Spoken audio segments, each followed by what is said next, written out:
So Chelsea are close to sign Jamie Bynoe-Gittens on a 7-year deal. Benfica have submitted a 25 million bid to bring back Joao Félix before the Club World Cup deadline. Kepa off to Arsenal for just 5 million because apparently they love our leftovers. Chelsea are keeping tabs on Nico Williams, but he's still comfy in Bilbao, where he's stating on Hugo Ekitike, and maybe it's time to go all in for Gyökeres. Meanwhile, Trevoh Chalobah continued to show why he's a perfect Cobham soldier. There are levels to this rebuild, and Chelsea are moving quietly but smart. Smash the like button, hit the subscribe button. Let's talk about what is cooking up at the bridge. Chelsea are cooking something exciting this summer, but this one feels different. This one is bold, it's young and exciting, but is it enough? This is Jamie Bynoe-Gittens to Chelsea full story, and it's moving fast. Let's get into it. Chelsea have reached an agreement in principle with Jamie Bynoe-Gittens on a 7-year contract, as reported by Fabrizio Romano. Personal terms are not issues. That's right. According to David Ornstein, Jamie-Gittens is keen on Chelsea move and only wants to join Chelsea. The player is sold on the project. He sees Stamford Bridge as the perfect place to develop into one of Europe's most electric wingers. And here is one thing.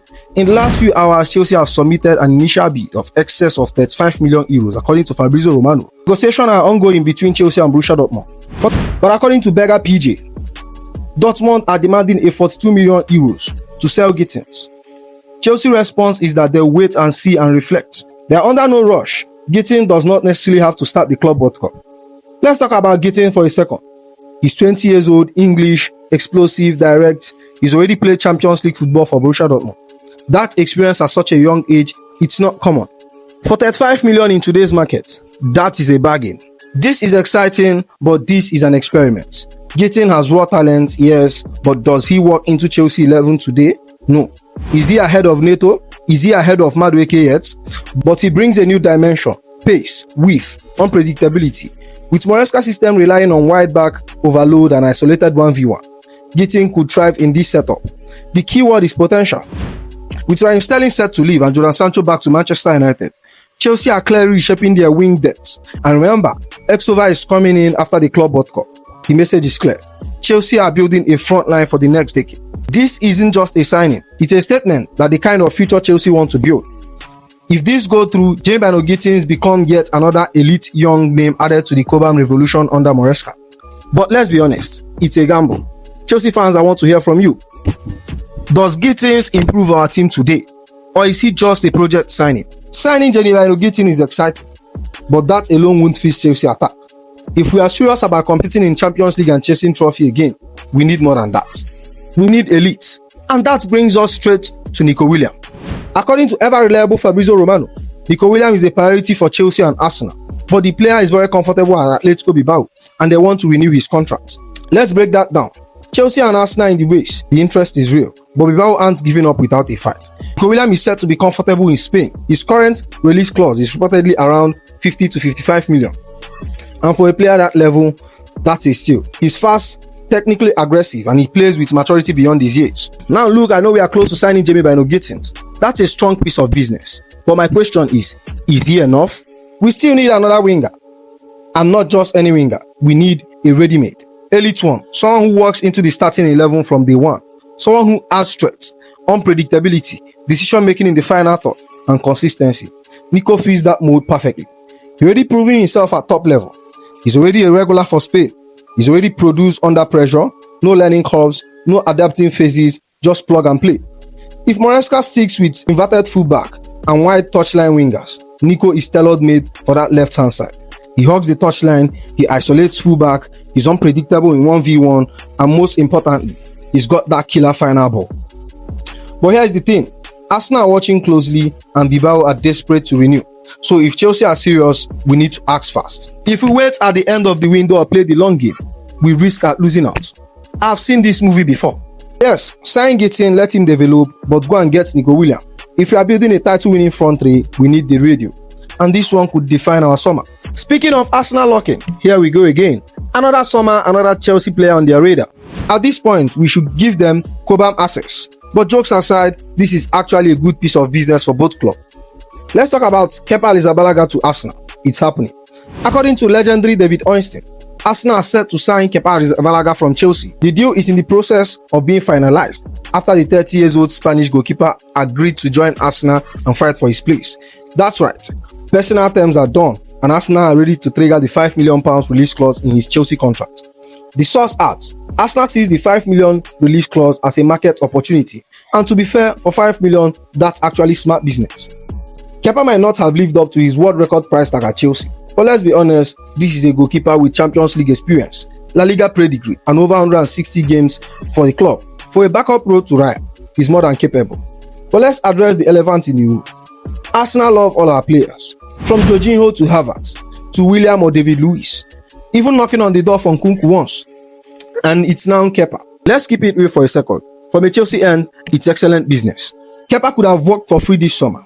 He's not in Maresca's plan. We already have Filip Jorgensen, Dejan Petrovic returning, and Sanchez still on the books. So to get £5 million for a player who was done at Chelsea, that's solid. No drama, no drawn out loan deals, just clean profits, one less wages off the book, and a smarter and a more streamlined squad. So yeah, Arsenal got a solid experienced goalkeeper on a cheap. Chelsea banks some profit on a forgotten asset, and Kepa gets a shot in the Premier League. Everybody wins. Let's be real, if Arsenal ever want to complete the Chelsea bingo card, all is left is a cheeky bid for Axel Disasi. So when we thought Chelsea are ready to move all in for Hugo Ekitike, hesitation, doubt, and silence. According to Bleak, the club top brass, including Todd Boehly and Egbali, are in serious internal discussion, and no formal contact has been made with Frankfurt. No bid, no call, no signal. So what is really happening with Ekitike? As reported by Bleak, Chelsea are hesitating over a move for Hugo Ekitike. They value him significantly below 100 million, in a range of 80 million, and they have not contacted Frankfurt or made an offer at the start of the weekend. That's a major, because just few days ago Ekitike was seen as a top target. The hype was real, young, dynamic, technical striker who finally find his feet at Frankfurt. But now, it's clear Chelsea have some reservation. Not about the talent, but the price, and rightly so. Let's be honest, Ekitike's resurgence at Bundesliga is impressive, but for 100 million, that's Victor Osimhen territory, that Champions League winning striker territory. Ekitike has potential, he's agile, two-footed, silky in tight spaces, but he's not proven over a multiple season. He's not carried a title charge, he's not dominated in Europe, he's not worth a 100 million gamble when Chelsea are trying to rebuild an identity in a final third. Here is the real question: does he level up our attack minus the price tag? Is he what we really need? If you look at Chelsea's side, Kopama is the system, Madueke offers fluidity, Nicolas Jackson brings movement and pressing, Leon Delap now added to the mix. What we need is ruthlessness, consistency, power and presence. Can Ekitike bring that? Maybe in time, but at 100 million, we need guarantees, not guesses. Now let's zoom out. Osimhen headed for Saudi Arabia. Shesko, Arsenal are pushing aggressively. Ekitike price tag madness. And in the middle of that, Viktor Gyökeres is sitting with a 70 million release clause, being monitored quietly by Manchester United. And about it, Chelsea, this is your opening. We are talking about a monster. 66 goal contribution this season, dominated the Portuguese league. Physical, relentless, complete, mentality of a killer. He levels up our attack immediately, no debate, no price tag, no hypothesis. You can drop him into the squad and suddenly Parma has someone to feed. Madueke and Extova have chaos to run off. This is the kind of player you build your front line around. Not hope eventually grows into one. The top brass are staring at Ekitike because they are finally thinking long term. The Nicolas Jackson experiment showed flashes. Nkunku injury slowed us down. But now with Champions League football returning and Maresca system demanding control, precision and decision making, we don't need maybes. We need certainties. Gyökeres is certain. A leader, a goal machine, a goal threat from day one. So while Hugo Ekitike's deal cool down, don't panic. This is time for us to reassess. Don't overpay for potential. Invest in power, invest in presence. If you are gonna spend 100 million, go get a striker that terrifies defenders, not the one who is working out his best position. Every summer, names get thrown around. Some are up for sale, some on the list. But then there is Trevoh Chalobah, a player who doesn't complain, player who doesn't chase headline. He wants to fight for the badge, for his shirt, for his club. And now he's attracting serious interest from Napoli. But should Chelsea really be thinking of selling a player that bleeds blue? According to Matt Law, Trevoh Chalobah is attracting interest from Napoli. Chelsea has been delighted with Chalobah's performance and attitude since returning from his loan at Crystal Palace, and are not actively looking to sell him. And let's be honest, they shouldn't, because Chalobah has done everything right. Let's break this down. 26 years old, homegrown, over 5 seasons of Premier League experience, can play as a centre back, right back, and in a back three or a back four. Never complains, never moves, just turns up and delivers. And above all, he loves his club. He's not asking to start every week. He's not throwing tantrums on the touchline. He's just a Cobham graduate living his dream and playing for his boyhood club. Chalobah is the kind of player every squad needs. He's not loud, he's not flashy, but when he's on the pitch, you feel secure. Whether it's dealing with transitions, stepping into the midfield, or calmly playing out of the back, he gets the job done every single time. And in the madness of a long season, especially with Europe back, players like Chalobah are gold. He gives you cover, consistency, calm under pressure, and zero dramas. You don't teach that, you trust it. Now Napoli knows what they are doing. With Antonio Conte, who is all about tactical discipline, defensive strength, and player who give it their all. Chalobah fits that profile like a glove. Conte would love him, but here's the thing. Chelsea should love him more. In a window where we are rebuilding, retooling, and trying to find balance, why would we even think of letting one of the few defenders who has proven he can do a job anywhere in the backline? And let's not forget, Chalobah was one of the best defenders in the final stretch of last season. When others crumbled, he stepped up. Chelsea need depth. Chelsea need mentality. We need Cobham soldiers who understand what it means to represent this club. If you sell Chalobah, who is replacing that experience off the bench, another teenage project, a lone player who doesn't care. Not every player can be a superstar, but every squad needs Chalobah. So to Napoli, look somewhere else. So here is the final verdict. If Chalobah wants to stay, let him stay. If he's content with fighting his place, you reward that hunger. And if other clubs are knocking, shut the door. Because in a Chelsea squad full of unknown and unproven talent, Trevoh Chalobah is a guarantee. Chalobah might not be the flashiest name in our squad. He might not trend on Twitter. But when we are chasing trophies, you look at the bench and see Chalobah ready to run through walls for the badge. That's when you remember, not all heroes wear transfer tag.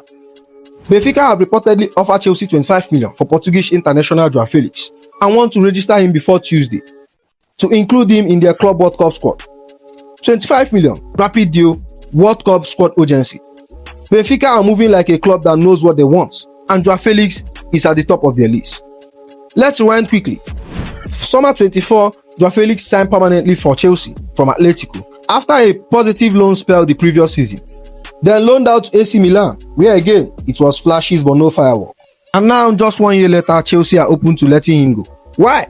Because this rebuild is about efficiency, productivity, and fitting the system, not tactical elegance and reputation. Make no mistake, Chelsea are not desperate to sell, but they are not resisting offer either. Joao Felix's wages are heavy, his output has been inconsistent. Maresca is building a system that requires players with discipline, pressing, power, positional responsibility. 3 things Joao Felix doesn't thrive on. If Benfica wants him and the money is on the table, Chelsea will absolutely consider it. Now this is the real story. Benfica aren't just buying a player, they are bringing back a legend in making. The one that got away. Felix made his name at Benfica, broke record, tore up the league, earned that 120 million move to Atletico. Now years later, he's returning with experience, maturity, and something to prove. Register him before Tuesday because they are serious about making a splash at the Club World Cup. This is not a sentimental signing. This is tactical, smart, and for 25 million for a player of Joao Felix quality and marketability, that's a steal. But what does this mean for Chelsea? It's simple. 25 million into the budget, wages off the book. More room for Maresca to build the squad into his image. Joao Felix was never a bad player. He just wasn't the right one for Chelsea. We have got Kopama, Neto, Madueke, Estova coming in. Players with pace, press, and positional versatility. Felix, he thrives in a free role, and we simply don't play with passengers anymore. Sometimes in football, the best moves are the ones that make sense. Benfica gets a returning star ready to lead up Portugal again. Joao Felix gets the chance to restart his career in a system that suits him. Chelsea offload a player who didn't quite fit while pocketing 25 million in the process. This is a win-win. And if Benfica can pull it off before Tuesday, they'll be taking a World Cup ready Joao Felix to the main stage. So that's the video here. I hope you enjoy it. Make sure you like, comment, and subscribe, and I'll see you in the next one. You go be.